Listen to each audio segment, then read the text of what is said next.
재산세 과세 대상이 우리 시험에 출제가 이루어졌을 때 우리가 이제 첫 번째 물어볼 수 있는 이야기가 뭐냐면은 우리가 재산세가 부과될 수 있는 과세 대상 종류를 물어볼 수는 있어요. 그러니까 출제할 수는 있는데 그 가능성은 많이 적습니다. 그래서 뭐 굳이 일부러 기억하실 필요까지는 없고 공부하실 때마다 읽어만 보시면 됩니다. 토지, 뭐 건축물, 주택, 선박, 항공기를 과세 대상으로 한다고 읽어만 보시면 되지 일부러 암기할 필요는 없습니다. 근데 앞으로 수업 계속 듣고 개인적으로 공부하다 보면 나도 모르게 기억합니다. 그래서 굳이 암기할 필요까지는 없고, 그 다음에 이제 두 번째 물어볼 수 있는 이야기가 뭐냐면은 이거예요. 주택 관련 이야기. 그러니까 주택 관련 이야기로 이런 이야기들을 물어볼 여지가 있기 때문에 설명 들어보시고 이해되는 것들은 참고하셔야 됩니다.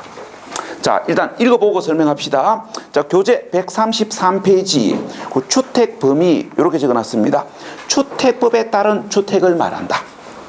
우리가 재산세 과세 대상 주택은 주택법에 따른 주택을 말합니다. 자, 그런데 그 뒤에 이해되지 않는 말이 하나 붙었습니다. 우리가 재산세 과세 대상 건축물 범위에는 주택은 제외된다. 이 말이 무슨 말인지 이해되면 만일의 경우를 대비하기 위해서 참고하셔야 됩니다. 우리가 재산세 과세 대상 건축물에 주택은 제외됩니다. 혹시 시험 문제에서 재산세 과세 대상 건축물에 주택을 포함한다고 이야기하면 틀렸다고 이야기하셔야 됩니다. 자, 일단 설명을 해볼게요. 우리가 재산세 과세 대상 건축물에 주택은 제외합니다. 자, 여기서 이제 오해가 있으시면 안 돼요. 재산세 과세 대상 건축물에 주택이 제외된다고 해서 주택이 재산세 과세 대상이 아니다, 그런 말이 아니고, 우리가 주택을 과세 대상 건축물에 포함해 가지고 재산세를 부과하는 게 아니고 독립된 과세 대상으로 주택 재산세를 따로 부과하는 거예요. 뭐 요 말이 이해되시면 요 이야기 참고하시고, 그러니까 이해가 안 되시면 보편적으로 물어보는 이야기는 아니기 때문에 지나가시면 됩니다. 자, 그 다음에 겸용주택. 자, 요 겸용주택은 우리 시험 문제에서 간간히 물어보기 때문에, 자, 이 말이 이해가 안 되면 안 봐도 돼요. 왜? 보편적으로 물어보는 이야기는 아니거든요. 근데 겸용주택 범위는 우리 시험에 보편적으로 출제되는 범위입니다. 그래서 요거는 이해가 되든 안 되든 보려고 노력하셔야 됩니다. 자, 우리가 이제 이 겸용주택을 실무에서는 상가주택이라고 이야기합니다. 우리가 실무에서는 상가주택이라고 이야기하는데 세법에서는 겸용주택이라는 용어를 씁니다. 자, 봐요. 갑이 3층 건물을 보유하고 있는데 1층은 미용실하고 분식점으로 월세를 주고 2층, 3층은 주택으로 사용하고 있을 때, 이걸 우리가 봐요. 자, 주거와 비주거에 겸하고 있다 그래서 이걸 세법에서는 겸용주택이라 그럽니다. 실무에서는 상가주택이라고 이야기해요. 자, 여기까지는 시험하고 관계없는 거고, 여러분들이 이제 아실 건 이거예요. 어디까지를 주택으로 보는지. 이 주택으로 사용하는 부분만 주택으로 볼 건지 전부를 주택으로 볼 건지 이게 구분되셔야 됩니다. 왜? 주택과 일반 건축물은 재산세 부과가 다르기 때문에. 자, 그래서 이제 어디까지를 주택으로 볼 것인지를 알고 계셔야 되는데, 우리를 피곤하게 하는 거, 오늘 공부하는 재산세, 취득세하고 2주 후에 공부할 양도소득세가 달라요. 자, 교재 읽어보고 이야기합시다. 교재 133페이지. 우리가 재산세 겸용주택 주택 범위는 어떻게 된다? 거기 첫째 줄 그 부분에 주거용에 사용되고 있는 부분만을 주택으로 본다. 그 뒤에다가 한마디 적으십시오. 뭐라고, 뭐 뒤에다가 적든 밑에다가 적든 적으십시오. 자, 뭐라고 적으시냐면은 면적에 관계없이. 우리가 이제 겸용주택, 주택 범위를 정할 때 취득세, 재산세는 주택 면적이 크냐, 주택 면적이 작으냐, 면적에 관계없이 주거용으로 사용하는 부분만 주택으로 봐요. 여기 주거용으로 사용하고 있는 부분만 주택으로 본다고요. 자, 그런데 양도소득세는 어찌 됩니까? 면적에 따라 다르지요. 주거 면적이 비주거 면적보다 크면 우리가 전부를 주택으로 간주하고, 주거 면적이 비주거 면적보다 적거나 같으면 주거 부분만 주택으로 봐요. 자, 그러면 이 조건대로 이야기해 봅시다. 갑이 3층 건물을 보유하고 있는데 1층은 미용실, 분식점으로 세를 주고 2층은 주택으로 월세를 주고 3층은 주택으로 본인이 거주하고 있을 때, 자, 요 조건대로 이야기해 봅시다. 자, 어디까지를 주택으로 봅니까? 자, 제일 먼저 재산세. 우리가 재산세는 면적에 관계없이, 그러니까 주택 면적이 크냐, 주택 면적이 작으냐, 면적에 관계없이 여기 주거 부분만 주택으로 보고, 미용실, 분식점으로 사용하는 부분은 주택이 아닌 일반 건물, 비주택으로 봐요. 자, 그런데 양도소득세는 어디까지를 주택으로 봅니까? 면적 크기에 따라 달라지는데 주거 면적이 비주거 면적보다 더 크지요. 그래서 건물 전부를 주택으로 간주합니다. 달라요. 요게 구분되셔야 됩니다. 면적에 관계없는지 면적에 따라 달라지는지 요게 헷갈리시면 안 돼요. 자, 그 다음에 교재 134페이지 주택 부속 토지. 자, 주택 부속 토지. 자, 요거 뭐 이야기하는 거냐면은 이거 이야기하는 겁니다. 자, 1시간 전에 이렇게 설명을 드렸습니다. 주택과 주택 부속 토지는 소유자가 달라도 주택 건물과 주택 부속 토지의 합산 금액에 대하여 재산세 부과한다 그랬지요. 자, 그럼 이제 이걸 알아야 됩니다. 주택 건물에 합산되는 주택 부속 토지는 어디까지고 이 말입니다. 자, 읽어봅시다. 주택 부속 토지의 경계가 명백하지 아니한 경우에는 주택 건물 바닥 면적의 10배에 해당되는 토지를 주택 건물에 합산되는 주택 부속 토지로 한다. 자, 그러면 읽어보셨습니다. 자, 읽어봤으면 제가 질문을 드려야 되겠지요.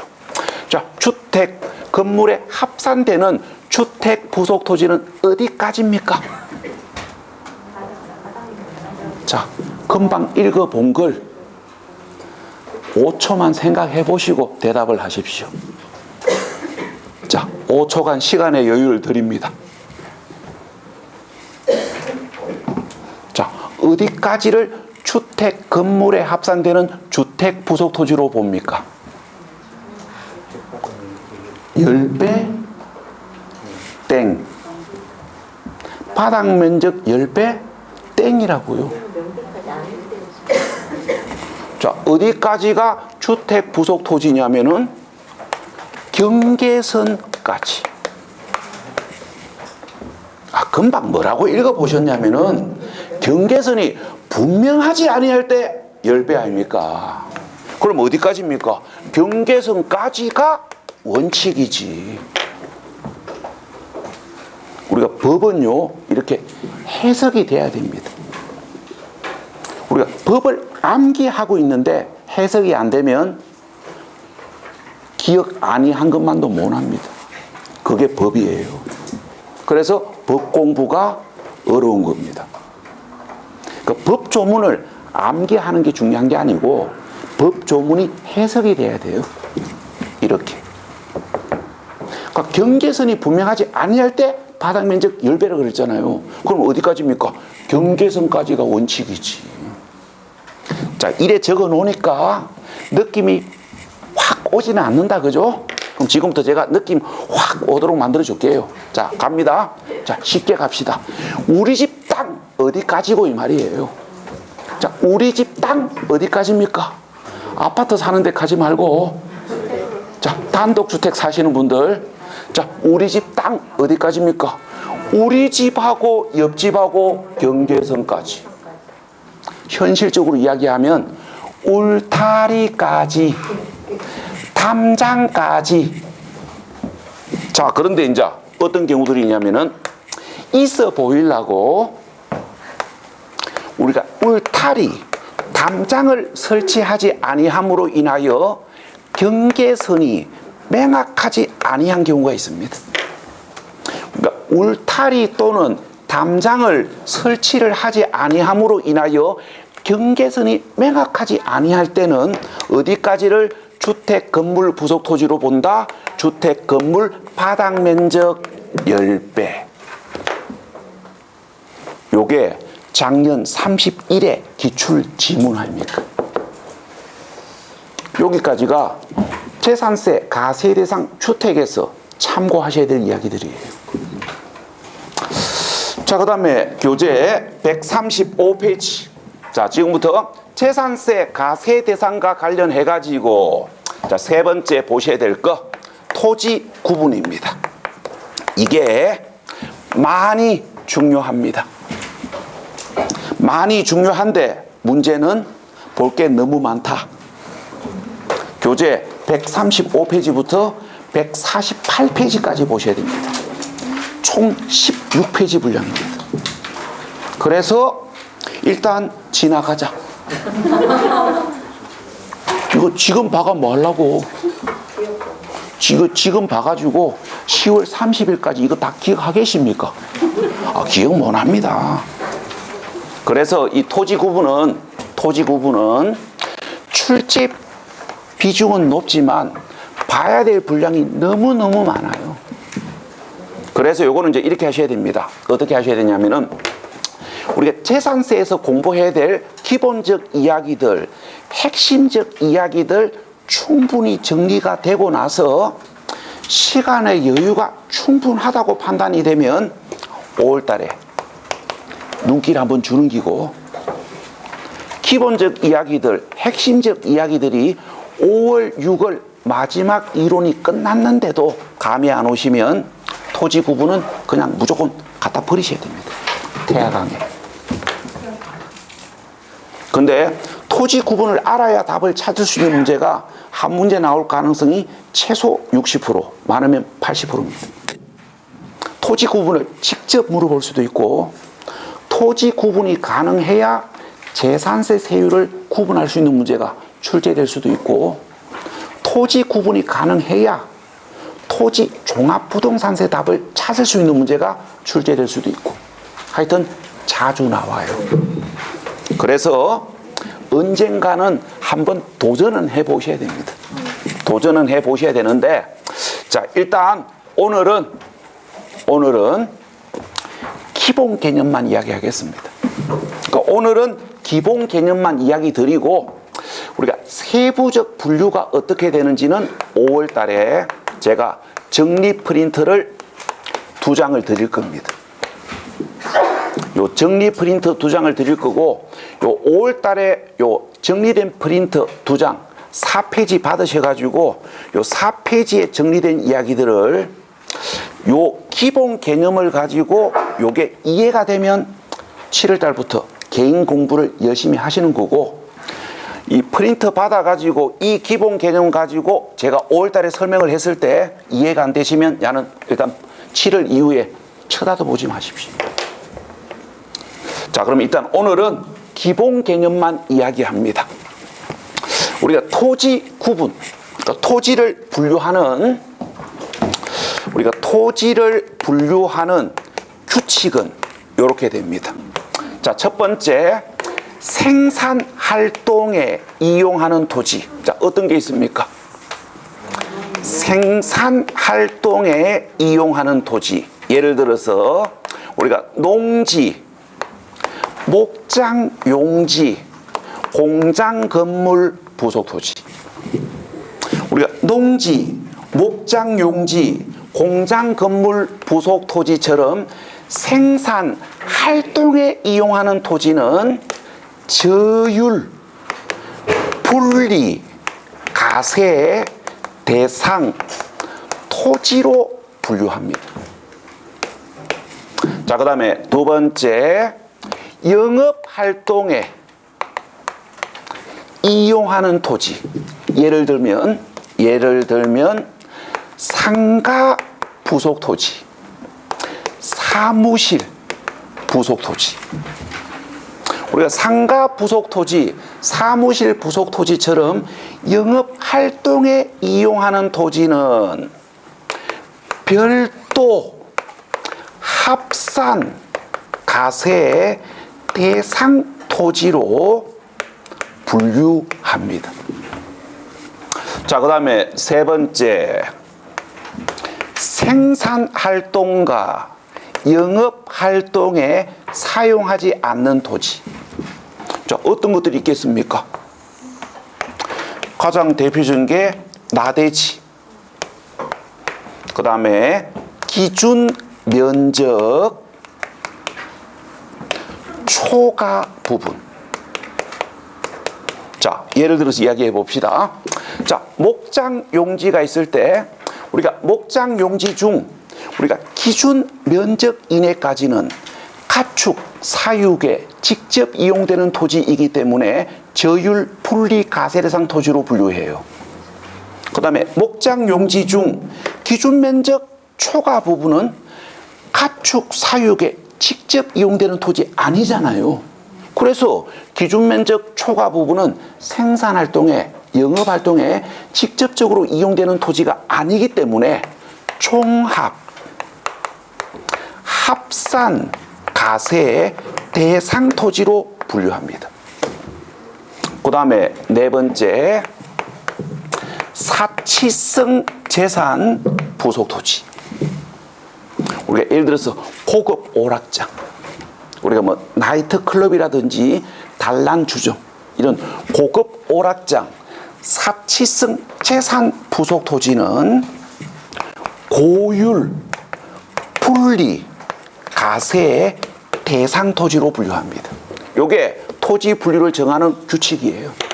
그러니까 이 규칙을 가지고 5월 달에 정리된 프린트를 받았을 때 이해되면 개인 공부하는 거고, 분류 규칙은 알고 있는데 이 규칙을 가지고 5월 달에 받을 토지 분류 정리 프린트가 이해 안 되시면 포기하셔야 돼요. 이게 총 4페이지인데 이게 일일이 다 암기하셔야 됩니다. 근데 이 규칙을 알고 계시면 기억하는 게 조금 수월해지는 거고, 이 규칙을 모르시면 보통 하는 말로 뭡니까? 맨땅에 헤딩하는 겁니다. 그래서 이 규칙을 모르시면 이거 단순 암기를 해야 되는데 4페이지를 다 암기하기는 힘들어요. 그래서 규칙을 가지고 분류 기준이 이해가 안 되면 출제 가능성은 높지만 과감하게 버리시고 다른 거 열심히 공부해서 합격하는 쪽으로 방향을 잡으셔야 됩니다. 자, 일단 토지 분류를 정하는 기본 규칙이 이렇게 되는데, 자, 여기다가 이제 보충 설명을 해볼게요. 우리가 합산 가세 대상 토지는 말 그대로 뭐합니까? 합산 가세 대상 토지는 말 그대로 합산 가세 대상 토지로 판정된 토지의 합산된 금액에 대해서 재산세를 부과해요.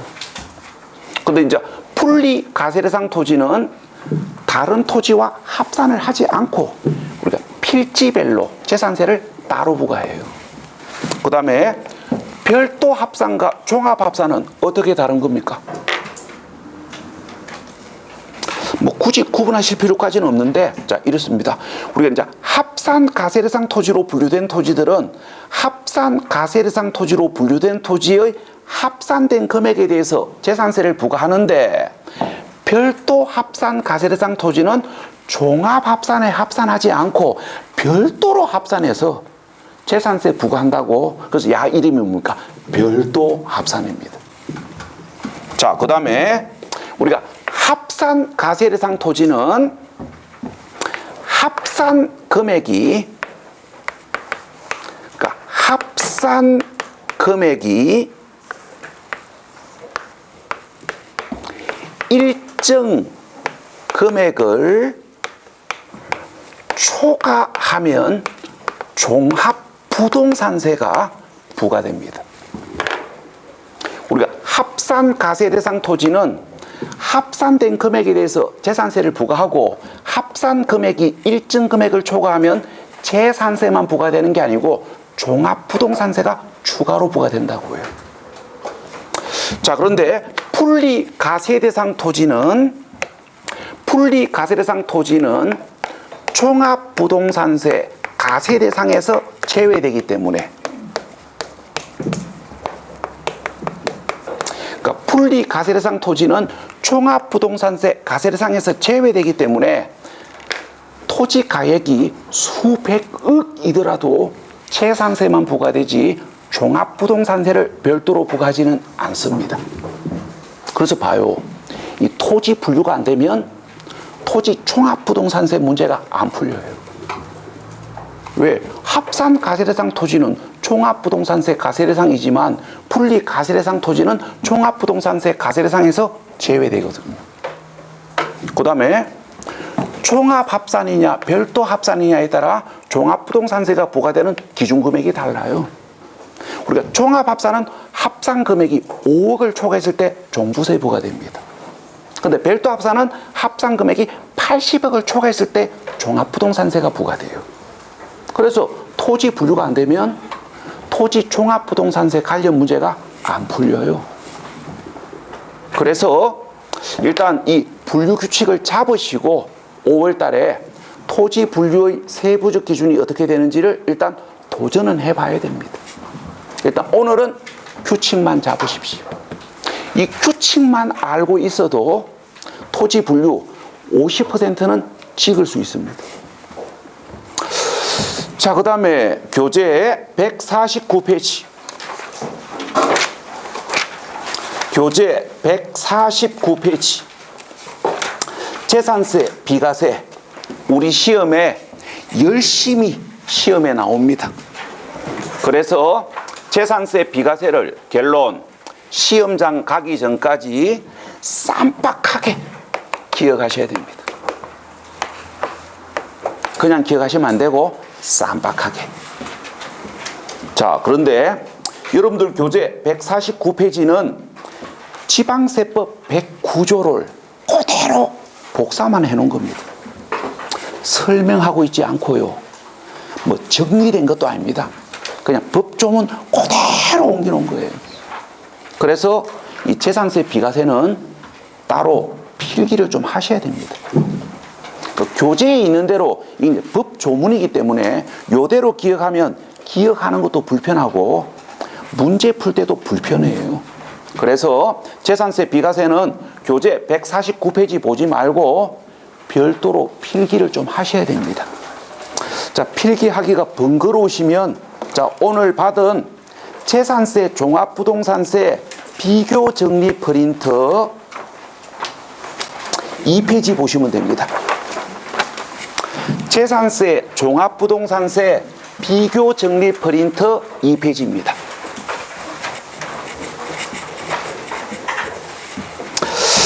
자, 지금부터 재산세 비과세와 관련해 가지고 여러분들은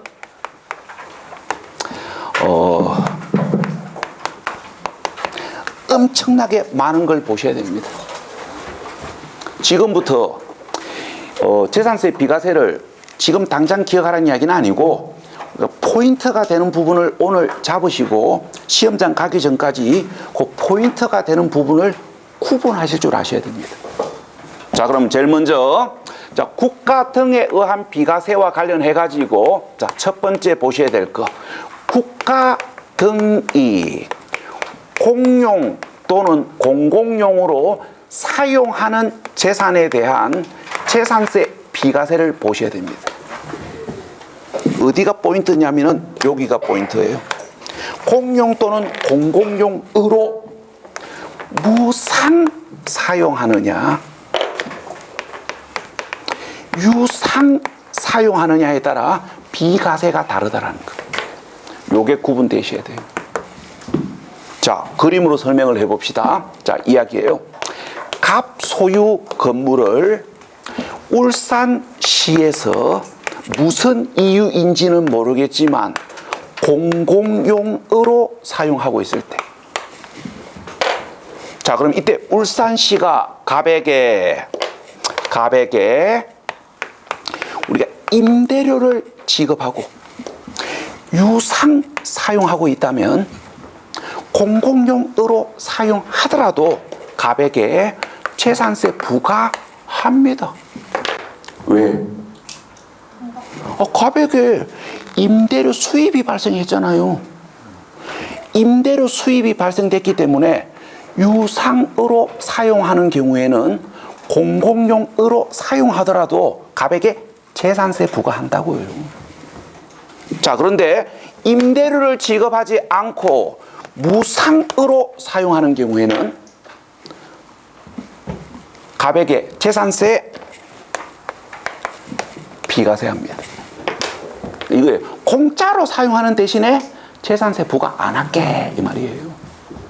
그래서 결론, 공용 또는 공공용으로 무상 사용하느냐 유상 사용하느냐에 따라 비과세가 다르다. 요게 구분되셔야 돼요. 시험장 가면 이렇게 물어봅니다. 국가 또는 지방자치단체가 사유재산을 공공용으로 사용하는 경우에는 재산세를 부과하지 아니한다 해놓고는 갈로 안에다가 유상 사용하는 경우 포함 이렇게 적어 놓습니다. 그러면 요게 구분되시는 분들은 유상 사용하는 경우 포함, 그게 틀렸다는 걸 느끼는 거고, 요 차이를 모르시면 공공용이니까 부과 안 한다, 맞다 하고 집에 옵니다. 자, 그 다음에 이제 국가 등이 소유하는 재산에 대한 재산세 비과세를 보셔야 되는데, 요 이야기는 몰라도 되는데 요 단서 조건 요걸 알아야 됩니다. 여기 이제 단서가 붙습니다. 국가 등이 소유하는 재산은 재산세를 비과세하는 게 원칙인데, 연부로 매매 계약을 체결하고 사용 권리를 무상으로 부여한 경우에는 국가 등이 소유하는 재산이더라도 재산세 부과합니다. 자, 요 이야기는, 자, 결론을 이야기하면 여기서 볼 이야기가 아닙니다. 재산세 납세 의무자에서 정리하고 왔어야 됩니다. 요거 재산세 납세 의무자에서 봤던 거 아닙니까? 자, 기억이 안 나면 뭐 가보면 되지요. 자, 교재 보실 분들은 교재 131페이지. 교재 보실 분들은 교재 131페이지 그 갈로 4번 요거 보시면 되고, 자, 프린트 보실 분들은 오늘 받은 재산세 종합부동산세 비교정리 프린트 1페이지. 자, 재산세 종합부동산세 비교정리 프린트 1페이지. 그 재산세 납세 의무자 거기 니은 4레벨 납세 의무자 니은 항목입니다. 우리가 국가 등이 소유하고 있는 부동산을 연부로 매매 계약을 체결하고 사용 권리를 미리 부여했을 때 재산세는 어떻게 된다? 사용 권리를 유상으로 부여하느냐 무상으로 부여하느냐에 따라 비과세가 달라지고 매수 계약자 납세 의무가 다르다 그랬잖아요. 여기에서 잡아야 된다고요. 그러니까 여기에서 비과세를 잡는 거지, 재산세 비과세에서 이걸 정리하는 건 비효율적인 방법입니다. 그래서 요 이야기는 우리가 연부매매 계약 시 재산세 납세 의무자를 정리할 때 한꺼번에 정리하시는 거지 여기서 정리할 이야기는 아니에요. 그 다음에 재산세 비과세에서 자, 세 번째 보셔야 될 거 임시건축물입니다. 자, 임시건축물은 어떻게 된다? 자, 재산세 종합부동산세 비교정리 프린트 2페이지. 재산세 종합부동산세 비교정리 프린트 2페이지. 임시건축물은 어떻게 된다? 가세 기준일 현재 사용한 기간이 1년 미만이냐 1년 이상이냐에 따라 비과세가 다르다. 요게 구분되셔야 돼요. 우리가 임시로 건축된 건축물이 재산세를 부과하기 위한 가세 기준일 현재 사용 기간이 1년 미만이면 재산세 비과세합니다. 근데 임시로 건축된 건축물이 재산세 가세 기준일 현재 사용 기간이 1년 이상이면 임시 건축물이더라도 재산세 부과합니다. 요게 구분되셔야 돼요. 자, 예를 들어서 아파트 모델하우스. 우리가 아파트 모델하우스는 임시 건축물 허가를 받아서 모델하우스를 건축하는 경우가 대부분입니다. 자, 그러면 아파트 분양이 너무 잘 돼가지고 한 달 만에 완판치고 3개월 후에 중도금 대출 신청받고 모델하우스 폐간했다 합시다. 자, 그러면 6월 1일 현재 사용기간이 1년 미만이지요. 그래서 재산세 비과세 됩니다. 근데 미분양이 너무 많아가지고 모델하우스 오픈한 지 1년 8개월이 지났는데도 분양 계약률이 62%밖에 안 된다. 자, 그럼 얘는 뭡니까? 가세 기준일 현재 사용기간이 1년 이상 아닙니까? 그래서 임시건축물이더라도 재산세 부과한다고요. 그 다음에 도로, 하천, 제방, 국어, 유지, 묘지로 사용되는 토지는 재산세 비과세합니다. 자, 그 다음에 보셔야 될 거 통제보호구역 안의 전, 답, 가수원, 대지를 제외한 토지는 재산세 비과세합니다. 전답, 가수원, 대지 덩글뱅이 하시고 위에다가 적으십시오. 전답, 가수원, 대지 덩글뱅이 하고 적으십시오. 통제보호구역 안에 소재하더라도 재산세 부과한다. 요게 우리 시험 29회 때 문제 아닙니까? 29회 때 박스 안에다가 5개 던져놔놓고 다음 중 재산세가 부과되는 경우를 고르시오 해가지고 통제보호구역 안의 전답. 그래서 이게 이해되셔야 돼요. 자, 금방 뭐라고 읽어보셨냐면은 통제보호구역 안의 전답, 가수원, 대지를 제외한 토지가 재산세 비과세 대상입니다. 그래서 전답, 가수원, 대지는 통제보호구역 안에 소재하더라도 재산세 부과된다는 거, 요게 구분되셔야 돼요. 자, 이거 생각하시면 돼요. 휴전선 안에 대성리 마을이지요. 이게 뭡니까? 통제보호구역 안에 있는 전답, 가수원, 대지 아닙니까? 휴전선 안에 있는 대성리 마을은 우리가 재산세 부과한다 안 한다? 통제보호구역 안에 있지만 우리가 이제 이 대성리 마을 안에 있는 농지나 주택은 주택 부속 토지는 재산세 부과합니다. 왜? 통제보호구역 안의 모든 토지가 재산세가 비과세 되는 게 아니고 전답, 가수원, 대지를 제외한 토지가 비과세 대상이기 때문에 전답, 가수원, 대지는 통제보호구역 안이더라도 재산세 부과하거든요. 자, 그 다음에 통제보호구역 안의 전답, 가수원, 대지를 제외한 토지면 누구 이야기하는 겁니까? 통제보호구역 안의 임야 이야기하는 거 아닙니까? 그럼 그걸 누구하고 구분하셔야 되냐면은 제한보호구역 안의 임야하고 구분하셔야 돼요.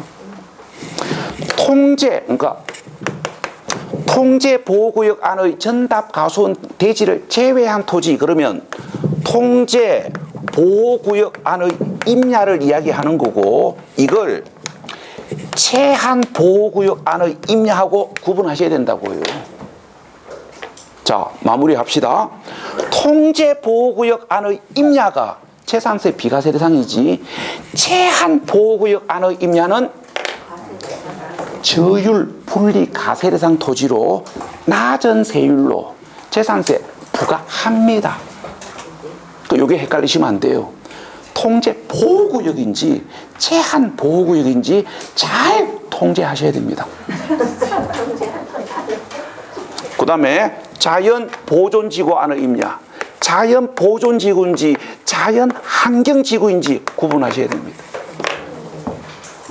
자연보존지구 안의 임야가 비과세 대상이지, 자연환경지구 안의 임야는 저율분리과세 합니다. 그래서 시간이 지났을 때 자연보존인지 자연환경인지 잘 보존하셔야 됩니다. 와, 이거 재산세 비과세 장난 아니다, 그죠? 거기 프린터에 거기 칼라로 표시된 부분, 요게 문제 풀이할 때 구분이 되면 명확한 답을 찾는 거고, 그 프린터에 칼라로 표시된 부분이 문제 풀이를 할 때 구분이 안 되면 낚이는 거예요.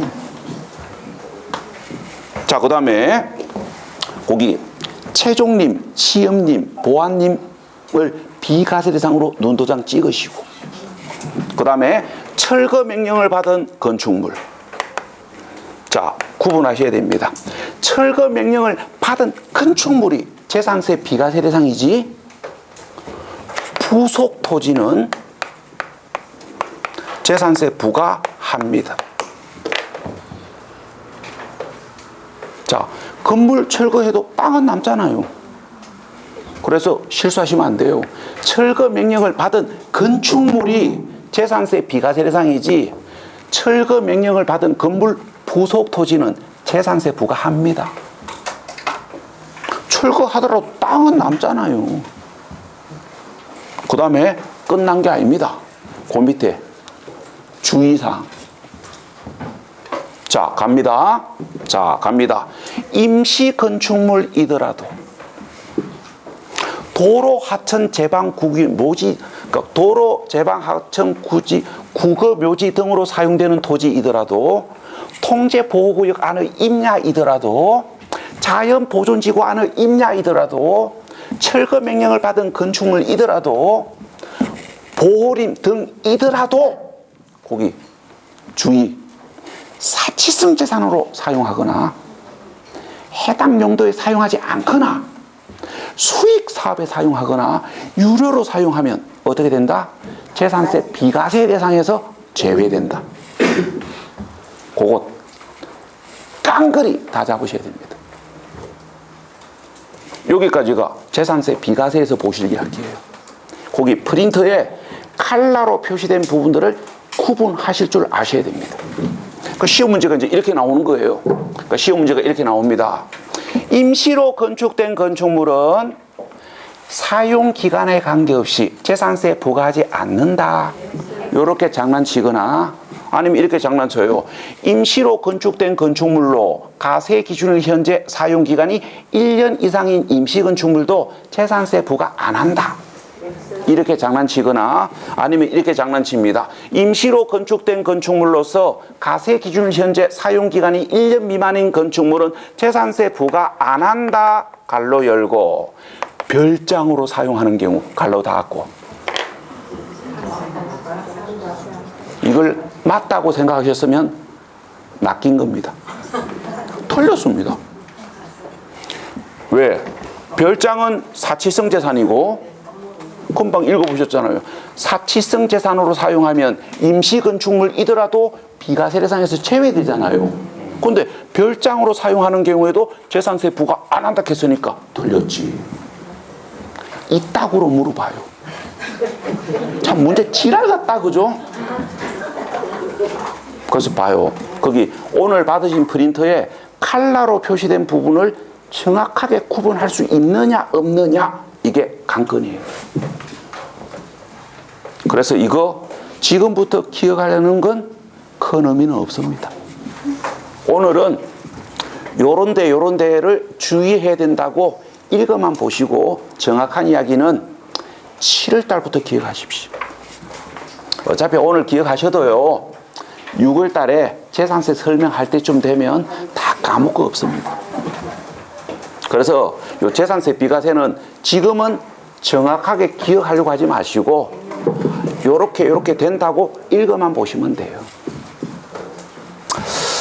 자, 그 다음에 교재 151페이지. 교재 152페이지. 자, 교재 152페이지. 재산세 가세 표준. 자, 재산세 가세 표준이 우리 시험에 한 3년에 한 번씩 출제가 이루어집니다. 그래서 재산세 가세 표준을 나름대로 공부 좀 하셔야 됩니다. 자, 재산세 가세 표준이 우리 시험에 나오면 딱 3군데 물어봅니다. 자, 교재 보시는 분, 자, 교재 보실 분들은 그 교재에다가 이렇게 3줄 필기하셔야 되고, 그러니까 교재 보실 분들은 교재 152페이지에다가 3줄 정도 별도 필기를 하셔야 되고, 뭐 필기하기가 번거로우신 분들은 오늘 받으신 재산세 종합부동산세 비교정리 프린트 1페이지 보시면 됩니다.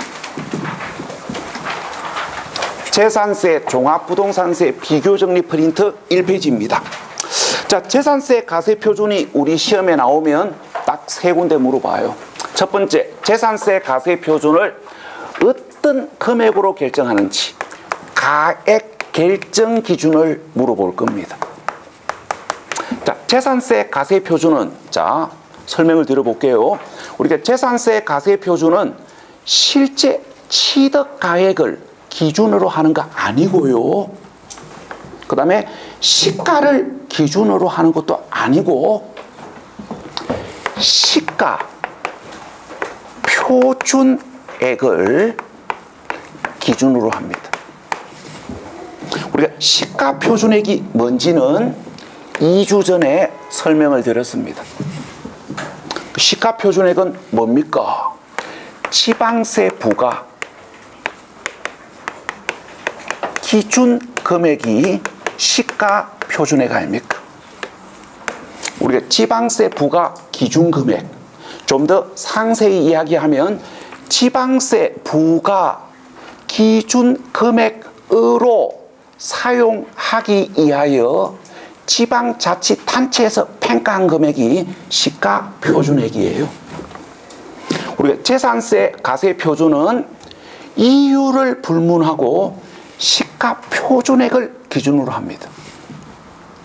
뭐 아주 단순하게 이야기하면 무조건 시가 표준액의 기준입니다. 어떤 말을 가지고 여러분들을 꼬셔도 따라가시면 안 됩니다.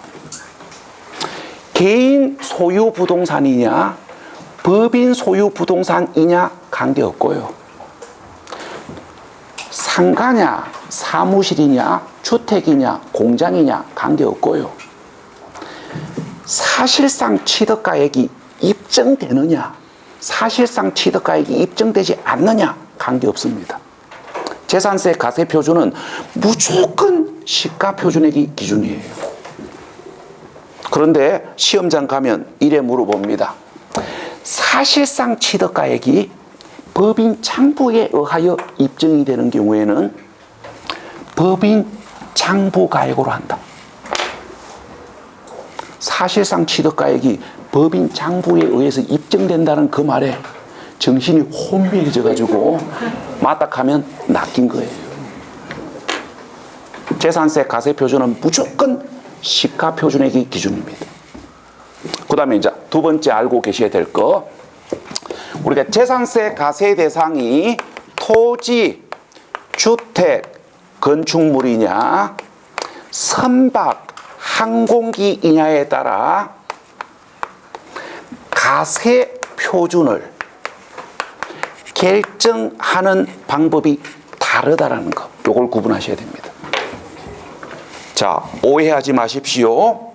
자, 오해를 하시면 안 되는데, 자, 둘 다 시가 표준액을 기준으로 한다라는 건 같습니다. 그러니까 둘 다 시가 표준액을 기준으로 한다라는 건 같은데 여기가 달라요. 토지, 주택, 건축물은 시가 표준액의 공정 시장 가액 비율을 곱한 금액이 재산세 가세 표준입니다. 자, 그런데 선박 항공기는 시가 표준액 그 자체가 가세 표준이에요.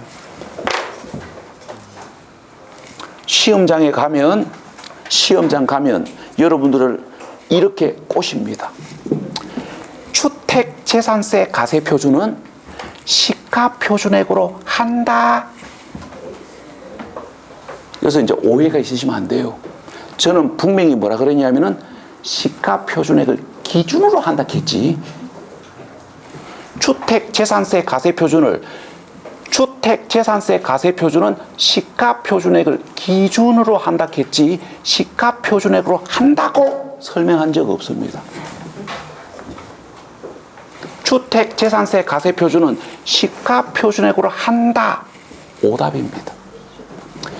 시가 표준액의 공정시장 가액 비율을 곱한 금액이에요.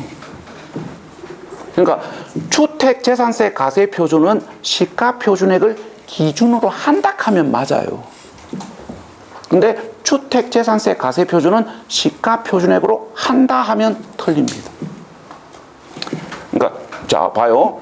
토지, 주택, 건축물 재산세 가세 표준은 시가 표준액을 기준으로 한다. 그러면 맞는 표현이에요. 근데 시가 표준액으로 한다 하면 오답입니다.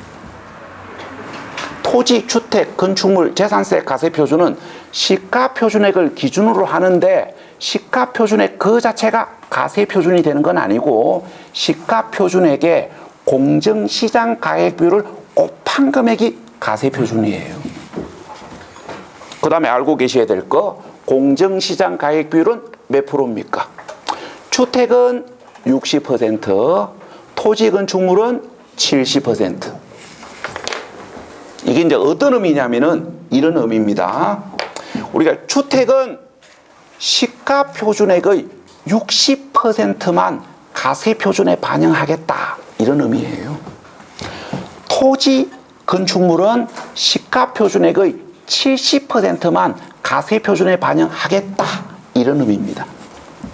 그래서 공정시장 가액 비율이 몇 %인지를 참고하셔야 되는데 주택은 60%고 토지 건축물은 70%입니다. 여기까지가 재산세 가세 표준에서 아셔야 될 세 가지예요. 그러니까 어떤 금액이 기준인지, 그 다음에 가세 대상 종류에 따라 가세 표준을 결정하는 방법이 다르다는 거예요. 그 다음에 공정시장 가액 비율이 몇 %인지 이렇게 세 가지를 잡으셔야 됩니다. 자, 수고하셨고 10분 휴식하셨다가 세율 보시겠습니다.